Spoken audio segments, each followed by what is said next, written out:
Now, disassemble the pump head. The tool is a 4mm Allen wrench.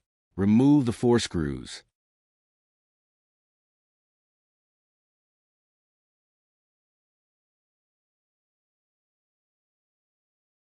With the help of a tool, pry the side of the diaphragm. Be careful to move gently, otherwise the diaphragm will be damaged. Then turn the diaphragm counterclockwise. The diaphragm is disassembled successfully. Now install the diaphragm. Turn it clockwise. Then install the pump head. There is a seal inside the pump head.